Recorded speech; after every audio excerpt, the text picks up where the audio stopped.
நாளும் பொழுதும் கடவுளே துணையென்று வாழும் அன்பு சொந்தங்கள் அனைவருக்கும் நமது சாய்முருகா ஜோதிடம் சார்பாக வணக்கம். பூமாதேவி மாதிரி பொறுமையில சிக்கரமா இருக்கக்கூடிய மீன ராசிக்காரங்களே, என்னம்மா பண்றீங்க நீங்க? அட என்னய்யா பண்றீங்க? 6 வயசுல இருந்து 60 வயசு இருக்கக்கூடிய எல்லா மீன ராசியும் ஏன் கஷ்டத்த வெளிய சொல்ல மாட்டிருக்கீங்க? உங்களுக்கு வரக்கூடிய கஷ்டம் என்ன மத்தவங்களால தானே வந்திருக்கு. உன்னால தான் இந்த கஷ்டம், உன்னால தான் இந்த பிரச்சனைன்னு வாய் திறந்து சொல்லலாம் இல்ல? கரெக்ட்டு தான். பாசம் வச்சிருக்கீங்க, நேசம் வச்சிருக்கீங்க. ஆனா ஏன்? நீங்க வைக்கக்கூடிய பாசத்துக்கும், மரியாதைக்கும் அவங்க ஒர்த்தான்னு யோசிச்சீங்களா? அவங்க என்ன தெரியுமா சொல்றாங்க? அட அவங்களுக்கு என்னங்க, இப்போ வலிச்சு தான் சொல்லுவாங்கல்ல. அவங்க தான் சொல்லவே இல்ல. அப்பன்னா அவங்களுக்கு வலிக்கலன்னு தானே அர்த்தம். அவங்க நல்லா தானே இருக்காங்க. அவங்களுக்கு என்ன குறை? செய்யட்டுமே! அப்படின்னு நெனைக்கிறாங்க. இப்ப யார் மேல தப்பு? பொறுமைய இழந்து பூமாதேவி கூட பல இடங்கள்ல வாய் பொளந்து நெறைய இது பண்ணிடுறாங்க. ஆனா, நீங்க ஏன் அந்த பொறுமைய உடைச்சு, எனக்கு வலிக்குது, என்னுடைய கஷ்டம் இதுதான், உங்களால தான் இது நடந்ததுன்னு ஏன் சொல்ல மாட்டேன்றீங்க? நான் நெறைய பதிவுகள்ல சொல்லியிருக்கேன். அந்த மீன் அழுகுறது யாருக்கு தெரியும்? மீனுக்கு தாகம் எடுக்குதான்னு தெரியாது. மீனுக்கு கண்ணீர் வருதாங்கிறது யாருக்கும் தெரியாது. நீங்க அழுகையும் சரி, உங்களுடைய பசியும் சரி, மறைச்சு வைக்கிறீங்க. உங்க தேவைகள சுத்தமா ஒதுக்குறீங்க. ஆனா மத்தவங்களுடைய தேவைக்காக நாயா, பேயா அலைஞ்சு வாழ்ந்துட்டு இருக்கீங்க. நம்ம சொல்லக்கூடிய விஷயங்கள் உண்மைன்னு நெனச்சா கமெண்ட் பாக்ஸ்ல பதிவிடுங்க. ஆனா நான் இப்போ இந்த தலைப்பு போட்ட உடனே மீன ராசிக்காரர்கள் எல்லாருமே ஆச்சரியமா பார்ப்பீங்க. "என்ன பாப்பா போட்டிருக்க? மீன ராசியை எதிர்த்தால் மரணம் நிச்சயம்னு போட்டிருக்க. அது 100% உண்மை. யமனையே எதிர்க்கக்கூடிய சக்தி எங்களுக்கு இருக்குன்னு போட்டிருக்க. நான் சாதாரண மீன்மா. என்னால முடியாது. நான் இந்த பக்கம், அந்த பக்கம் ஓடிக்கிட்டு இருக்கேன்." அப்படின்னு இப்ப பேசுவீங்க. சரி. யமபெருமான பொறுத்தவரைக்கும் கெட்டவங்கள ரொம்ப திடகாத்திரமா தூக்கிட்டு போயிடுவாரு. ஆனா, நல்லவங்கள கூட்டிட்டு போகுறப்போ, ரொம்ப பயந்து தான் வருவாராம். ஏன்னா, மீன ராசிக்காரங்க ரொம்ப நல்லவங்க. சரியா? அது ஒரு புறம் இருக்கட்டும். நல்லவங்கன்னு நான் சொல்றேன். எதனால நீங்க என்ன நல்லவன்னு சொல்றீங்க? அப்படிலாம் ஒண்ணும் கிடையாது. நாங்க கெட்டவங்க போல. அதனால தான் எங்களுக்கு எல்லாமே கெட்டதாவே நடக்குது. அப்படின்னு இப்போ ஒரு சிலர் மனக்குமுறலோட பேசுவீங்க. கிடையாதுங்க. கடவுள் குடுத்த சோதனைகள, உங்க முன்னோர்கள் செய்த பாவத்த கூட நீங்க இப்ப அனுபவிக்கிறதா கூட இருக்கலாம்னு வச்சுக்கோங்க. உங்க ஜாதகத்த பொறுத்து உங்களுக்கு நான் பலன் சொல்ல வந்திருக்கேன்னு நினைக்காதீங்க. பொது பலனா மீன ராசியில கூடிய ஒவ்வொரு நட்சத்திரக்கும் சேர்த்து தான் பொது பலன் நான் சொல்ல வந்திருக்கேன். ஒருத்தன் வெற்றி பெற்று போறதும், ஒருத்தன் தோல்வியில துவண்டு போய் வாழ்றதும், அவன பத்தி அவன் புரிஞ்சுக்காம இருக்கிறது தான். இப்ப என்னால என்ன முடியும் அப்படிங்கிறது எனக்கு தெரிஞ்சா மட்டும் தான் அடுத்து நானு எந்த ஒரு விஷயத்தையும் செய்ய முடியும். அதே மாரி தான் மீன ராசிக்காரங்களே, உங்களுடைய பிளஸ் என்ன? உங்களுடைய மைனஸ் என்ன? உங்களுடைய ஜாதக அமைப்பை பொறுத்து உங்க வாழ்க்கை நிலை இப்ப எப்படி இருக்கு? இனி வரக்கூடிய காலங்கள் எப்படி இருக்குது? உங்க வாழ்க்கை முழுக்க உங்களுடைய வாழ்க்கை போராட்டம் எப்படி இருக்கு? எந்த மாதிரியான அமைப்புல நீங்க வெற்றி பெற முடியும்? எந்த மாதிரியான அமைப்புல நீங்க உங்கள தற்காத்துக்கிறதுக்கு கொஞ்சம் ஒரு சில விஷயங்கள ஃபாலோ பண்ணணும் அப்படிங்கிறத தெரிஞ்சுக்கிட்டா நீங்க வெற்றியாளர் தான். இனி வரக்கூடிய காலகட்டத்திலயாவது உங்கள மத்தவங்க தூக்கி தூர எறிகிற மாதிரியோ, உங்களுடைய வாழ்க்கைய மத்தவங்க எடுத்துக்கிற மாதிரியோ, உங்கள அழிக்கிற மாதிரியோ இல்லாம இருக்க தான் இந்த வீடியோ பதிவுன்னு தெரிஞ்சுக்கோங்க. இந்த வீடியோ பதிவு பார்த்து முடிக்கும்போது, நிச்சயமா உங்க வாழ்க்கைக்கு ஒரு வெளிச்சம் இருக்கும்னு சொல்லி இந்த வீடியோ பதிவ நான் தொடங்குறேன். அதுக்கு முன்னாடி மீனம் ராசிய பொறுத்தவரைக்கும், உங்களுடைய ராசிக்கு அதிபதி குரு பகவான் இல்லையா? சோ நம்ம அப்பா, அம்மாவ வணங்குற மாதிரி தாங்க. நீங்க உங்களுடைய அதிபதியான குரு பகவான இந்த நேரத்துல வணங்குங்க. ஓம் குரு பகவானே போற்றி போற்றின்னு அவருடைய நாமத்த 3 முறை சொல்லுங்க. உங்களுடைய வெளிய சொல்ல முடியாத குமுறல்கள் இருக்கு இல்லையா? உங்களுடைய வேண்டுதல் இருக்கு இல்லையா? அத மனசார நெனச்சுக்கோங்க. நிச்சயமா அதுக்கு ஒரு வழி பிறக்கும். குரு பகவான பொறுத்தவரைக்கும் சுப கிரகம்ங்க. அதனால தான் மீன ராசிக்காரர்களால நல்லத தவிர்த்து வேற எதையுமே யோசிக்க முடியாது. எல்லா கிரகங்களுடைய அமைப்பையும் பார்க்கிறப்போ, குரு பகவான் மட்டும் நம்ம ரொம்ப எதிர்பார்ப்போம். இவர் எங்க சரியா இருந்தாரா போதும். அடடா! இவர் இல்லாட்டியும் பரவால்ல. இவருடைய பார்வை நமக்கு எங்கேயாச்சும் ஒரு ஓரமா விழுதா பாரு. அதன் மூலியமாவது நம்ம ஏதோ ஒரு நல்ல நிலைமைக்கு வர முடியும். ஏதாவது ஒரு அதிர்ஷ்ட வாய்ப்புகள் கிடைக்கும். எப்பயாச்சும் ஒரு சின்ன ஒரு அதிர்ஷ்ட கதவு தொறக்குமா? அப்படின்லாம் எதிர்பார்ப்போம். நாங்களே ஜாதகத்த பார்க்கிறப்போ சொல்லுவோம். குரு இத்தனாம் இடத்துல இருக்காரு. இவருடைய பார்வை இந்த இடத்துல விழுது. இதன் காரணமா உங்களுக்கு இதெல்லாம் நடக்க போகுது அப்படின்லாம் நாங்க சொல்லுவோம்.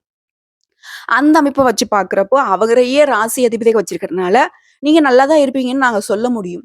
ஆனா, மீன ராசிக்காரன் இப்ப சொல்லுவீங்க, "அப்படிலாம் ஒண்ணுமே கிடையாது பாப்பா. நீ என்னத உளறிட்டு இருக்க?" அப்படிலாம் ஒண்ணுமே கிடையாது. நான் நல்லாவே இல்ல அப்படின்னும் பேசுவீங்க. ஆனா உங்களுடைய ராசிக்கு அதிபதி இருக்காரு இல்லையா? அவர பொறுத்தவரைக்கும் அவர் இருக்கக்கூடிய இடத்த விட அவர் பார்வை படக்கூடிய இடங்களுக்கு தாங்க சக்தி அதிகம். குரு பார்வை பட்டா கோடி புண்ணியம், கோடி நன்மைகள். ஆனா அவர ராசி அதிபதியா வச்சுட்டு நீங்க தெருக்கோடியில நிக்கிறீங்கன்னு இப்போ உங்களுடைய வாக்குவாதம் நிக்கும். நான் ஒத்துக்கிறேன். நான் இல்லன்னுலாம் சொல்லல. ஆனா அதையும் சரி செய்ய முடியும். குரு பகவான வந்துட்டு உங்களுக்கு சாதகமா மாத்த முடியும். குரு பகவான பொறுத்தவரைக்கும் மீன ராசியில பூரட்டாதி நட்சத்திரத்துடைய 4ஆம் பாதம், உத்திரட்டாதி நட்சத்திரம் மற்றும் ரேவதி நட்சத்திரங்கள் அனைத்தும் இருக்கிறது தான் இந்த மீனராசி. கால புருஷ தத்துவத்துல 2 பாதங்களையும் குறிக்கும் 4வது உபய ராசியா தான் மீனராசி பார்க்கப்படுது.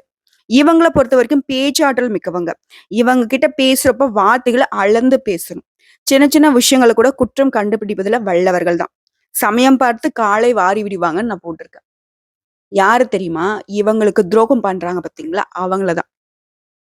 நல்லவங்கள ஒரு நாளும் இவங்க சீண்டி கூட பார்க்க மாட்டாங்க. இவங்களுக்கு பாதகம் பண்ணிட்டீங்க அப்படின்னா, "நீ கெட்டவனா இருக்கியா? தூர நில்லு. எனக்கு கெட்டது பண்ண அப்படின்னாக்கா, உனக்கு சமயம் பார்த்து சரியான அடி குடுத்துருவேன்" அப்படின்னு நெனைக்கிறவங்க தான் மீன ராசிக்காரங்க. மீன ராசியில பிறந்தவங்க எப்பவுமே கற்பனை உலகத்துல மறந்துட்டு இருப்பாங்க. அவங்களுக்குன்னு ஒரு பாதை, அவங்களுக்குன்னு ஒரு உலகம் ஜாலியா இருப்பாங்க. இவங்களுடைய தயாள குணமும், பொறுமையும், தன்னம்பிக்கையும், இவங்களுடைய திறமைசாலித்தனமும் தான் இவங்கள வந்துட்டு மத்தவங்க கிட்ட வித்தியாசப்படுத்தி காட்டுது. மத்தவங்களோட சுக துக்கத்த கூட தன்னோட சுக துக்கம் மாரி நெனச்சு, அவங்களுக்கு உணர்ச்சிகளுக்கு மதிப்பு குடுத்து உதவி செய்யறதும் இவங்களா தான் நிப்பாங்க. பக்கபலமா நின்னு அவங்களுக்கு வழிகாட்டுறதும் இவங்களா தான் இருப்பாங்க. தாங்கிட்ட இருக்கக்கூடிய ரகசியத்த மறைக்க தெரியாது. சமயத்துக்கு ஏற்றார் போல மாறிவிடக்கூடிய சுபாவம் இவங்ககிட்ட இல்லன்னு தான் நம்ம சொல்லலாம். ஆனா, அந்த கலியுகத்துல அந்த மாதிரி மாற்றம் அடையறவங்களுக்கு தான் வாழ்க்கை வெற்றியா போயிட்டு இருக்கு. இல்லையா? அது இவங்களுக்கு தெரியாது. இவங்கள பொறுத்தவரைக்கும் கெட்டவங்க வந்து ஈஸியா அவங்கள அப்சர்வ் பண்ணிக்கலாம். துர்போதனை செய்யறதுக்கு, கெட்ட சகவாசங்களுக்கெல்லாம் இவங்க ஈஸியா அடிமையாயிடுவாங்க. ஏன்னா, அ என்ன சொல்றது? இவங்களுக்கு தான் அந்த யோசனை இல்ல இல்லையா? நல்லவங்க யாரு, கெட்டவங்க யாருன்னு பார்த்து புரிஞ்சுக்கக்கூடிய ஒரு சக்தி கிடையாது. என்ன மேடம் சொல்றீங்க? முன்னதா சொன்னீங்க, இவங்களுக்கு வந்து ஏதாவது ஒரு பாதகம் பண்ணிட்டாக்கா, அவங்கள வந்து வச்சு செஞ்சுருவாங்கன்னு சொல்லிட்டு. அவங்களுக்கு அப்படி தெரியும். நல்லது எது, கெட்டது எதுன்னு தெரியாது. பட் கெட்டதுன்னு ஒண்ணு முடிவு பண்ணிட்டாங்க அப்படின்னாக்கா, அத அழிக்கணுன்ற ஒரு முயற்சியில இறங்குவாங்க. பெருசா ஆனா இவங்களுக்கு மனசளவுல பார்த்தோம்னாக்கா, ரொம்ப ஒரு குழந்தை தான்னு சொல்லலாம். ஒரு குழந்தைகிட்ட வந்து நம்ம சாக்லேட்ட புடுங்கிட்டோம்னா என்ன பண்ணும்? அவங்க ஏன் புடுங்குனாங்க? என்ன ஏதுன்னுலாம் தெரியாது. மொத்தமா அடிக்கும். எனக்கு அது வேணும்னு சொல்லும். பட் அந்த சாக்லேட் வந்து நமக்கு நல்லதா, கெட்டதா அது தெரியுமா? தெரியாது. அதே மாதிரி தான் மீன ராசிக்காரோட குணங்கள். மீன ராசிக்காரங்கிட்ட குறும்புத்தனம் அதிகமா இருக்கும். சிறுபிள்ளைத்தனமா ஏதாவது செஞ்சுக்கிட்டே இருப்பாங்க. அத செய்யறதுனால நெறைய சிக்கல்கள்ல மாட்டிக்கிட்டு முழிப்பாங்க. இப்ப நான் சொன்னேன் இல்லையா? குழந்தைத்தனம். இவங்க இதமாகவும், இங்கிதமாகவும் சூழ்நிலைக்கு தகுந்த மாரி அறிந்து தான் பேசுவாங்க. இருந்தாலும் சில இடங்கள்ல அந்த குழந்தைத்தனத்தினால மாட்டிப்பாங்க. மீன ராசியில பிறந்தவங்க எதையுமே திட்டமிட்டு தான் செயல்படுவாங்க. ஆனாலும் சற்று பயந்த சுபாவம் இவங்களுக்கு அதிகங்க. இவங்கள நம்பி எந்த காரியத்திலயும் இறங்க முடியாது. ஏன்னா, எவ்வளவு சீக்கிரத்துல ஒருத்தவங்க கிட்ட அன்பா பழகுறாங்களோ, அவ்வளவு சீக்கிரத்துல அவங்க கிட்ட வந்து ஏதாவது ஒரு கொணக்கு சேஷ்டை பண்ணி அவங்கள விட்டு விலகுறதுக்கும் தயாரா இருப்பாங்க. மீனராசிக்காரங்க லவ் பண்றீங்க அப்படின்னாக்கா பயப்படணுமா அப்படின்னு கேட்டா, அப்படி கிடையாது. வாழ்க்கை துணை வேற, இந்த ஃப்ரெண்ட்ஸு இந்த மாதிரியான பழக்கவழக்கங்கள் வேற. மீன ராசியில பிறந்தவங்களுக்கு பொறுத்தவரைக்கும் வெளியில இருந்து யாருக்கும் தீங்கு செய்ய வேண்டிய அவசியமே பெரும்பாலும் கிடையாது. ஏன்னா, எல்லா விதத்திலயும் இவங்களுக்கு இவங்களே எதிரின்னு வச்சுக்கோங்களேன். இவங்களுக்கு இவங்களே தீங்கு செஞ்சுப்பாங்க. அதுவே உண்மையும் கூட. தேவையில்லாத விவகாரங்கள்ல அடிக்கடி தலையிட்டு வீண் வம்பு வழக்கெல்லாம் இவங்களே வாங்கி வச்சுப்பாங்க. நம்ம சொல்லக்கூடிய விஷயங்கள உண்மைன்னு இருந்துச்சா கமெண்ட் பாக்ஸ்ல பதிவிடுங்க. இதனால இவங்க வசிக்கக்கூடிய இருப்பிடம் அப்படிங்கிறது அடிக்கடி மாத்திக்கிட்டே இருப்பாங்க. தன்னுடைய தேவைகளை பூர்த்தி அடையக்கூடிய காலம், நேரம் பார்க்காம மத்தவங்களுக்கு உதவி செய்யறதுல போயிடுவாங்க. இதுக்கு ஒரு எக்ஸாம்பிள் சொன்னா, தன்னுடைய தட்டுல வந்து சாதம் இல்ல. ஆனா அவங்க தட்டுல சாதம் இல்லையே அச்சச்சோ! அப்படின்னு சொல்லிட்டு இவங்க 10 பேர்ட்ட சாப்பாடு வாங்கிட்டு வந்து குடுக்குற அளவுக்கு ரொம்ப நல்லவங்க. அடுத்தா தனக்காரகனான குருவின் ராசியில இவங்க பிறந்திருக்கிறதுனால பணத்த விட மனசு தான் பெருசு அப்படின்னு நினைப்பாங்க. யாராவது இவங்கள அவமானப்படுத்திட்டாங்க அப்படின்னாக்கா, வாழ்க்கை முழுவதுமே அவங்கள வெறுத்து ஒதுக்குறதுல முடிவா இருப்பாங்க. இவங்களுடைய மதிப்பும், மரியாதையும் எங்கேயுமே எப்பவுமே பாதிக்கப்படவே கூடாது அப்படிங்கிறதுல ரொம்பவே எச்சரிக்கையாவும் நடந்துப்பாங்க. வாக்குஸ்தானத்துக்கு அதிபதியா செவ்வாய் பகவான் இருக்கிறதுனால, அதாவது அது வந்து 9வது இடம். அதற்கும் அதிபதி செவ்வாய் பகவான். 9ஆம் இடம் அப்படிங்கிறது நம்ம பாக்கியஸ்தானம்னு சொல்லுவோம். இதனால அவங்களுடைய வாக்கு வன்மையினால பேசி பேசியே பணம் சம்பாதிக்கிறதுல வல்லவர்கள்லாம் அந்த மீனராசிகள்ல சொல்லலாம். மன வாழ்க்கைய பொறுத்தவரைக்கும் மீனராசியில பிறந்தவங்க சுகபோக வாழ்க்கை துணையையே விரும்புவாங்க. இவங்களுடைய விருப்பத்துக்கு ஏற்றாற் போல தான் மன வாழ்க்கையும் அமையும். இவங்களுக்கு திருமணம் நடைபெறதுல கொஞ்சம் தாமதம் ஏற்பட்டாலும், ஒரு சிலருக்கு 2வது திருமணம் கூட நடைபெறதுக்கு வாய்ப்பு இருக்குங்க. இவங்களுடைய வாழ்க்கை துணை இருக்காங்க இல்லையா? அவங்களுடைய சொந்தக்காரங்கிட்ட உங்களுக்கு தேவையற்ற மனசஞ்சலங்கள் ஏற்பட்டாலும், சொத்துக்கள் வந்து சேரும். வாழ்க்கை துணைய வச்சு பார்க்கிறப்போ மீன ராசிக்கு எல்லாமே சாதகமா தான் இருக்கு. உங்களுடைய பூர்வ புண்ணிய ஸ்தானம் அப்படின்னு சொல்லக்கூடிய 5ஆம் இடத்துக்கு அதிபதி சந்திரன் வராரு. இவர்களுக்கு குழந்தை பிறந்த உடனே சட்டுன்னு வாழ்க்கை தரம் முன்னேற்ற முடியும். ஒரு வேலைன்னு பார்த்தோம்னாக்க, ரொம்ப தூரம் பயணம் செஞ்சு வேலை பார்க்குற மாரி இருக்கும். 8ஆம் இடத்துக்கு உரியவன் வராரு, சுக்கிர பகவான் இருக்கிறதுனால, திடீர் பயணங்கள் மேற்கொள்வதுல உங்களுக்கு ஆர்வம் அதிகம். அடுத்ததான் ஆயுள்காரகன்னு சொல்லக்கூடிய சனி பகவான் துலாம் ராசியில உச்சம் அடைந்திருக்கிறதுனால, உங்களுக்கு நீண்ட ஆயுள் உண்டுங்க. கணவன் மனைவிக்குள்ளேயும் அந்யோன்யம் இருக்காது. சின்ன சின்ன கருத்து வேறுபாடு, சண்டை சச்சரவு இருக்கத்தான் செய்யும். பட் ஒருத்தர விட்டு ஒருத்தர் விலகி போக மாட்டீங்க.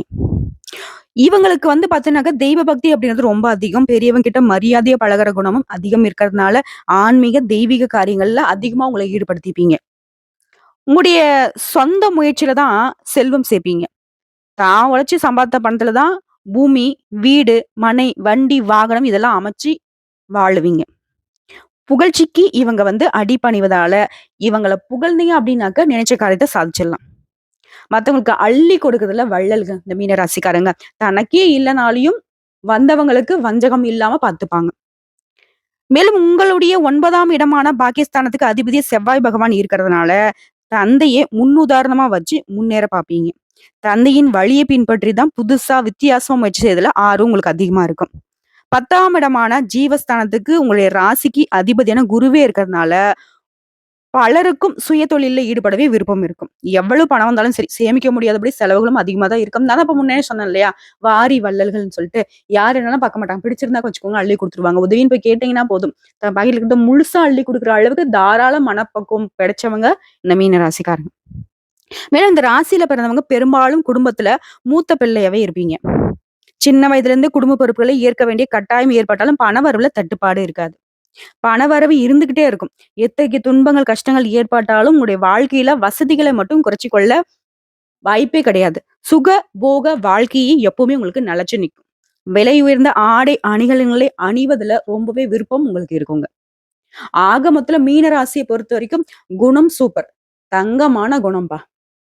உங்களுக்கு நிகரா வந்துட்டு மீன ராசிய மட்டும் தான் வைக்க முடியும். எந்த ஒரு கெட்டதும் மீனராசிக்காரர்ல பார்த்து கை நீட்டி பேசக்கூடிய அமைப்புல எதுவுமே இல்ல. குத்தம், குறை இல்லாத அந்த மாசு மாரி இல்லாதன்னு சொல்லுவாங்க இல்லையா? தங்க மாதிரியும், நெருப்பு மாதிரியும் உங்க வாழ்க்கை பயணம் இருக்கு. உங்களுடைய குணம் அப்படி. உங்கள நம்பி எப்பேர்ப்பட்ட பொறுப்பையும் ஒப்படைக்கலாம். எப்பேர்ப்பட்ட விலை உயர்ந்த பொருட்களையும் உங்கள நம்பி குடுத்துட்டு போகலாம். மத்தவங்களுடைய சொத்துக்கு ஆசைப்படாதவங்க, பெரும்பாலும் பணத்துக்கு அடிமை ஆகாதவங்க. இப்படிப்பட்ட நீங்க வணங்க வேண்டிய தெய்வம்னு கேட்டீங்கன்னாக்க, கடலும், நீரும் அதை சார்ந்த பகுதிகள்ல இருக்கிற விஷயம் தான் மீன ராசிய குறிக்கும். உலகின் ஆதாரமும் நீர் தான். கடல், ஆறு, நதி இது எல்லாத்துக்கும் அடிப்படையா இருக்கிறது நீர் தானே. பஞ்சபூதங்கள்ல நீரின் தத்துவத்தை சொல்லக்கூடிய கோயில்களுக்கு நீங்க சென்று வந்தீங்க அப்படின்னாக்கா, உங்க வாழ்க்கையில நிச்சயமா நல்ல மாற்றத்தை நீங்க எதிர்பார்க்கலாம். அப்படி நீரின் தத்துவத்தை உணர்த்தக்கூடிய ஒரு ஆலயம்னு பார்த்தோம்னாக்க, பஞ்சபூதங்கள்ல நீருக்கு உரிய தலமாக விளங்கக்கூடிய திருவானைக்காவல் ஜம்புகேஸ்வரர் ஆலயம் தாங்க. இந்த ஆலயத்துடைய கருவறையிலேயே நீர் ஏறும் இறங்கும். இந்த தலத்துல இருக்கக்கூடிய அம்பாள் வந்துட்டு சகல உலகையும் ஆள்வதால அகிலாண்டேஸ்வரி அப்படின்ற திருப்பெயரோடு அருள்பாலிக்கிறாங்க. மீன ராசியில பிறந்தவங்க திருச்சிக்கு அருகே இருக்கக்கூடிய திருவானைக்காவல் ஜம்புகேஸ்வரரை வணங்கி வாங்க. நிச்சயமா கடலளவு இருக்கக்கூடிய உங்களுடைய பிரச்சனைகள் கூட கரைந்து போய் கடலளவு அருளை பெறுவீங்க. வாழ்க்கை வளமாக மாறும். இப்போ வரைக்கும் நம்ம மீன ராசியுடைய வாழ்க்கையுடைய அமைப்பு பார்த்தோம். அவங்களுடைய நல்லது பார்த்தோம். அவங்களுடைய கெட்டத பார்த்தோம். அவங்க எப்படி இருக்கணும்? எந்த விஷயத்த மாத்திக்கிட்டாக்கா அவங்க வாழ்க்கையில வெற்றி பெற முடியுங்கிறத நம்ம பார்த்துட்டோம். உங்கள பத்தி நீங்க முழுசா புரிஞ்சுக்கிட்டீங்க. என்ன பண்ணணும்? சுருக்கமா சொல்லட்டுமா? முடிஞ்ச அளவுக்கு உங்க கஷ்டங்கள வந்துட்டு வெளியில சொல்லுங்க. உங்கள கையில இருக்கக்கூடிய கையிருப்ப மறைக்க பாருங்க. எல்லாரையும் நம்பி பலியாகாதீங்க. எல்லார்கிட்டயும் ஒரு விழிப்புணர்வு இருக்கட்டும். நல்லவங்க யாரு? கெட்டவங்க யாரு? நல்லவங்கள நீங்க சந்தேகப்பட்டா கூட தப்பு கிடையாது. ஆனா கெட்டவங்கள நல்லவங்கன்னு நம்பி போனீங்க அப்படின்னா வாழ்க்கையே சூனியமா மாறிடும். இதுதான் பல ஆண்டு காலமா மீனராசி பண்ணிக்கிட்டு தவிச்சுக்கிட்டு இருக்கீங்க. முடிஞ்ச அளவுக்கு உங்களுடைய தேவைகள நீங்களே பூர்த்தி செஞ்சுக்க பாருங்க. உங்களுடைய தேவைகள விட்டுட்டு அடுத்தவங்களுடைய தேவைகளுக்கு போய் நிக்காதீங்க. உதவி தான் செய்ய போறீங்க. ஆனா அது உபத்திரமா வந்து நிக்குதே! நெறைய இடங்கள்ல சிக்கல்ல மாட்டிக்கிறீங்களே! அதே மாதிரி இடம், பொருள், ஏவல் அறிந்து உங்களுடைய குழந்தைத்தனத்த கொஞ்சம் வெளிய விடுங்க. அந்த அளவுக்கு வந்து சுருட்டி வைங்களேன். உங்கள வந்து பெருசா நெனச்சுக்கிட்டு உங்ககிட்ட வந்துட்டு ஒருத்தவங்க வந்து பேச வருவாங்க. நீங்க குழந்தனமா இருக்கிறப்போ உங்கள அசால்ட்டா அவங்க வந்து தூக்கி சாப்பிட்டுட்டு போயிடுறாங்க. மீனுன்னு பேரு வச்சது தான் வச்சாங்க. அவங்க எடுத்து முழுசா உள்ள விட்டு முள்ள மட்டும் எடுக்கக்கூடிய அளவுக்கு நீங்க உங்க தலைய கொண்டு போய் விட்டுடுறீங்க. இந்த விஷயம் உண்மை நெனச்சா கமெண்ட் பாக்ஸ்ல நிச்சயம் பதிவிடுங்க மீன ராசிக்காரங்களே. உங்களுடைய வாழ்க்கை நிலையே இப்படிதான் போயிட்டு இருக்கு. 10 பேர் இருக்கக்கூடிய நண்பர்கள் கூட்டத்துல கூட இந்த மீன ராசிக்காரங்க வந்து பார்த்தீங்கன்னாக்கா, அசால்ட்டா மாட்டிப்பீங்க. சுத்தி வச்சு உங்கள தான் கிண்டல் பண்ணிட்டு, ஜாலி பண்ணிட்டு இருப்பாங்க. அதே மாதிரி பர்ஸாவும் உங்கள தான் யூஸ் பண்ணுவாங்க. மணி தேவையா உங்கள தான் வந்துட்டு உங்க உங்க பாக்கெட்ல தான் கை விடுவாங்க. நடந்திருக்கு. இப்பவும் நடந்துகிட்டு தான் இருக்கு. ஆண்களாகட்டும், பெண்களாகட்டும் இத தான் வந்து பார்த்துட்டு இருப்பீங்க. இதெல்லாம் மாத்திக்கோங்க. இப்ப வந்து ஃப்ரெண்ட்ஸ் பார்க்க போறீங்களா? ஓகே. ஃப்ரெண்ட்ஸ்க்கு வந்து செலவு பண்றது கரெக்ட் தான். எல்லா நேரமும் செலவு பண்ணீங்க அப்படின்னா, உங்களோட தேவைய யார் பார்ப்பாங்க? உங்களுக்கு ஒரு அவசரம் அப்படின்னாக்க ஒரு ஃபோன் பண்ணி பாருங்களேன். 10 பைசா அவங்ககிட்ட இருந்து வராது. இது ஒரு வழி பாதை. அப்படிங்கிற மாதிரி உங்ககிட்ட இருந்து போகுமே தவிர்த்து உங்களுக்கு திரும்பி வராது. ஸோ இதெல்லாம் கொஞ்சம் மாத்திக்கிட்டீங்க அப்படின்னாக்க, நெறைய இடங்கள்ல நீங்க வெற்றியாளரா திகழ முடியும். இன்னும் குறிப்பா சொல்லணும்னா, ஒவ்வொரு நாளும் நீங்க கண் விழிக்கிறப்போ, ஓகேங்களா? திருச்செந்தூர் முருகன மனசார நெனச்சுக்கிட்டு கண் விழித்து, திரும்ப உறங்க போறதுக்கு முன்னாடி அவர நெனச்சுக்கிட்டே உறங்க போங்க. நெறைய விஷயங்கள்ல அந்த வெற்றிவேல் முருகனுடைய வேல் உங்களுக்கு துணையா வரும். வேலுண்டு வினையில்லை, மயிலுண்டு பயமில்லை. இந்த 2 விஷயமும் உங்களுக்கு துணையாவே நிக்கும். முடிஞ்சதுனாக்க, உங்களுடைய ஃபோன்லயும் திருச்செந்தூர் முருகனுடைய செந்தில் ஆண்டவருடைய ஃபோட்டோஸ வந்து வச்சுக்கிட்டு அடிக்கடி பார்த்துக்கிட்டு வாங்க. நல்ல மாற்றம் இருக்கும். ஏதாவது ஒரு முக்கியமான விஷயத்த மீட்டிங் பேச போறீங்க. ஒரு பிசினஸ்க்காக போறீங்க. ஒரு நல்ல சுபகாரியத்துக்காக போறீங்க. அவருடைய ஃபோட்டோஸ் பார்த்துட்டு, "முருகா, நீ தான் எனக்கு தொண வரணும். நான் போகக்கூடிய காரியத்துக்கு நீ தான் என் கூட வந்து வெற்றியா முடிச்சு குடுக்கணும்." அப்படின்னு சொல்லிட்டு சொல்லி பாருங்க. யாமருக்க பயமேன்னு அவர் நிப்பாரு. என்ன ட்ரை பண்ணி பாருங்க. நீங்க போகக்கூடிய இடத்துல எங்கேயாவது ஒரு இடத்துல அவருடைய பெயர வந்து நீங்க பார்க்க முடியும். யாமருக்க பயமேன்னு வரும். வேல் பார்ப்பீங்க, மயில் பார்ப்பீங்க. உண்மையா மனசார முருகப்பெருமான மனசுல நினைச்சுக்கிட்டு நீங்க போய் பாருங்களேன். ஏதாவது ஒரு ரூபத்துல அவர் உங்களுக்கு காட்சி அளிப்பாரு. அப்பவே நீங்க தெரிஞ்சுக்கலாம். ஓ! ஓகே. நம்ம போகக்கூடிய விஷயம் வந்துட்டு சக்சஸ் அப்படின்னு. தன்னுடைய பெயரிலேயே வெற்றின்னு வச்சிருக்காரு. அப்புறம் எப்படிங்க உங்களுக்கு தோல்வி தொடரும்? தோல்வி தொடக்கூட முடியாது. தோல்வி உங்கள பார்த்தாலே ஓடி போயிடும். வெற்றி மட்டுமே உங்கள நெருங்கி வரும். எல்லா விதங்கள்லயும் வெற்றியை பெறக்கூடிய மீன ராசிக்காரங்களே. இப்பவே நான் சொல்லிட்டேன். ஓகேங்களா? ஸோ இன்னைக்கும் சரி, என்னைக்கும் சரி, மீன ராசிய பொறுத்தவரைக்கும் உங்களுடைய மனசுக்கு, உங்களுடைய வெள்ளை மனசுக்கு வாழ்க்கையும் வெளிச்சமா மாறப்போகுது. நம்பிக்கையோட, கடவுளுடைய துணையோட ஒவ்வொரு நாளையும் கடந்து வாங்க. நாங்களும் உங்களுக்கு துணையா வந்துகிட்டு இருக்கோம். இந்த வீடியோ பத்தி உங்களுக்கு பிடிச்சிருந்தாக்க வீடியோக்கு லைக் பண்ணுங்க. நம்ம சேனல சப்ஸ்கிரைப் பண்ணுங்க. மேலும் பிடிச்சவங்க ஃப்ரெண்ட்ஸ் அண்ட் ஃபேமிலிக்கு ஷேர் பண்ணுங்க. நம்ம சொல்லக்கூடிய அனைத்து விஷயங்களும் பொது பலன்கள் தான். 95% நம்ம சொல்லக்கூடிய விஷயங்கள் நிச்சயமா பலிதமாகும். மீதி இருக்கக்கூடிய ஒரு 5, 10% வந்து பார்த்தோம்னா, உங்களுடைய தனிப்பட்ட ஜனஜாதகத்தை பொறுத்து மாறுபடும். ஆனா இதுவே வந்து பார்த்தீங்கன்னா, உங்க வாழ்க்கை தரத்த என்ன சொல்றது? ஸ்கேல் வச்சு அளந்த மாதிரி நம்ம சொல்லியிருக்கோம். பயன்படுத்திக்கோங்க. சிலத விஷயத்த மாத்திக்கோங்க. நல்லதே நடக்கும். வாழ்க வளமோடு, நலமோடு, வாழ்க வாழ்க பல்லாண்டு. இந்த வீடியோ பதிவு உங்களுக்கு பிடிச்சிருந்தது அப்படின்னாக்க, நம்முடைய சாய் முருகா ஜோதிடம் சேனலுக்கு மறக்காம சப்ஸ்கிரைப் பண்ணி, லைக் பண்ணி, உங்களுடைய ஃப்ரெண்ட்ஸ் அண்ட் ஃபேமிலிக்கு ஷேர் பண்ணுங்க. இன்னும் கூடுதல் தகவல் ஏதாவது தேவைப்பட்டுச்சுனாக்க கமெண்ட் பாக்ஸ்ல பதிவிடுங்க. உடனடியாக பதில் தெரிவிக்கப்படுங்க. நம்ம சொல்லக்கூடிய அனைத்து தகவல்களும் பொது பலன்கள். தனிப்பட்ட ஜனனஜாதத்தை பொறுத்து சிறிதளவு மாறுபடலாங்க. வாழ்க வளமுடன்.